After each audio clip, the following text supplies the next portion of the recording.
Well, in the last year, and this is a relatively new thing, the American left has united behind a new theory of citizenship in the United States. Anybody from around the world can come here for any reason. And once they're here, they never have to leave, no matter what the original justification for being here is. And if you disagree, you're a bigot. The U.S. has a designation called temporary protected status for immigrants from certain countries. We have this because we're a kind country. We try to help. The status is supposed to be a short-term measure, letting people remain in the U.S. if their country suffers a calamity, like a natural disaster, an earthquake, flood, whatever. This program has been around for a long time, and it has been badly abused.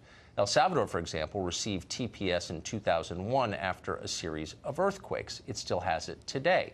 1/3 of all Salvadorans on the globe now live in the United States. Honduran immigrants have enjoyed temporary status since 1998. Haitians have had it since 2010.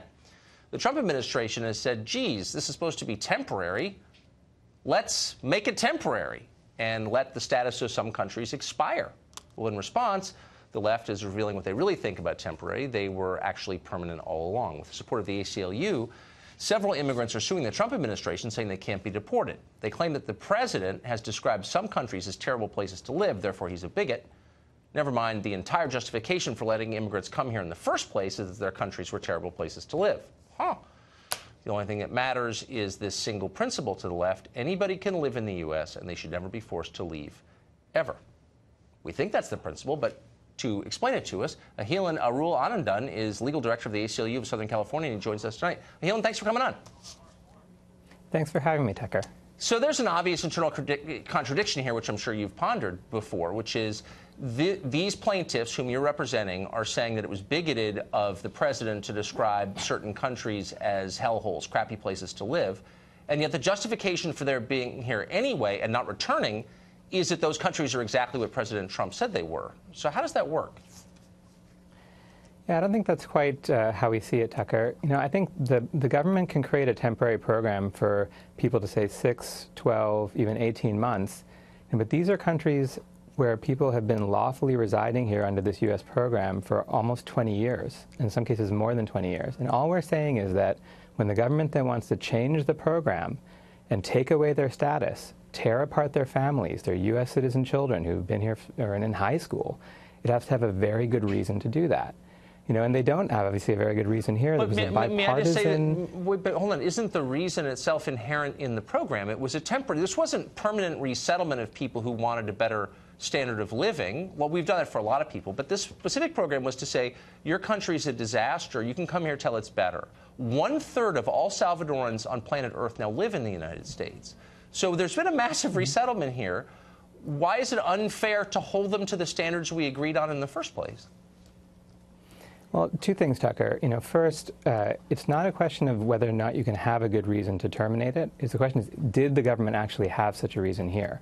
Right, so we know that there was a bipartisan proposal, Republicans and Democrats, that proposed to the president granting permanent residence to these people because they've lived here so long, and he rejected that in this meeting where he made this comment that, I don't know if I'm allowed to say this, that well, don't, I mean, everyone knows what, but hold on, that's not relevant, actually, because none of that became law. So he had a conversation with someone. It didn't go through the Congress. No executive orders were issued. So it's not really material to the statutes on the book now, which describe a temporary program, and you're saying that it can't be temporary because why? No, it definitely can be temporary, Tucker. Our point is this: once it's happened for a long time, right? So, and some of our plaintiffs are not just immigrants, right? There's like the 14-year-old high school student born and raised in Northern California who's studying government, who's studying the Constitution, you know, who knows that the Due Process Clause protects persons and not just citizens. She now has to either leave the only country that she's ever known to go live with her parents in El Salvador, or her family has to be broken apart. There's 100,000 other children in the same position. I mean, look, you're not going to surprise me with stories about people suffering, because a lot of people are suffering, including millions of American citizens, and I feel sorry for all of them, immigrant and American alike. That's not really the question. The question is, what's the best for the country? But the question also unresolved, which you have not yet answered, is, are they saying either that it was racist to describe their home countries as terrible places, or are they saying that their home countries are terrible places and that's why they can't go back? You can't really say both, can you? No, I think you know, the position in the lawsuit, and certainly if you look at the designations that supports this, is that the justifications for granting temporary protected status to people from El Salvador and Haiti and Sudan and Nicaragua remain in place today. The countries continue to be racked by violence. But about Trump's, so Trump's comments, the ones that were reported, and we don't really know exactly what he said, but I'm willing to believe he said that, because it's true, by the way. A lot of these countries are hellholes. Are you taking issue with that? Are you saying that it's wrong to call Haiti a hellhole, but no one here from Haiti can be returned to Haiti because it's a hellhole? I mean, will you just engage with that core thing?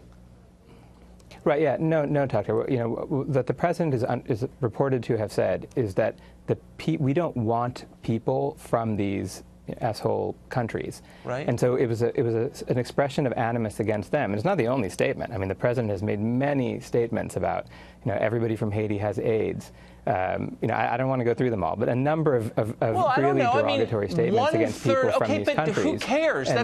Why is that relevant? Look, we just engaged with this fact. 1/3 of all Salvadorans in the world live in the United States. So it's not like we have special animus towards Salvadorans. 1/3 of their entire population lives here. It's kind of hard to argue that we're racist against Salvadorans, isn't it? No, it's not about in fact, America is not, as a whole, racist against it. And we have a long history of people from China after Tiananmen Square, from Hungary back in the 50s and 60s after the problems there, people obviously from Central America as well, that we have allowed welcome to this country because of the problems that are existing in those countries. But and the 20 problem here years is not people temporary. Want to do. Exactly, Tucker. And if the government had ended this program, as they did, for example, with the Ebola temporary protected status. So if we hadn't been so nice, we wouldn't be punished for it. Wait, you just perfectly crystallized the whole problem with our country and Western civilization itself. If we hadn't been so nice, we wouldn't be under attack now. We're being sued because we made the mistake of being kind to immigrants. That's what you're arguing.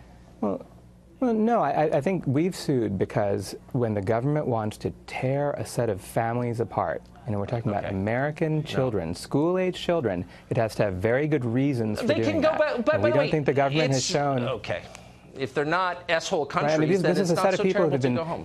Right, I get it. I'm sure they're nice. I think these are fair questions. We're out of time, and Helen, but thank you for coming on and explaining that. I appreciate it.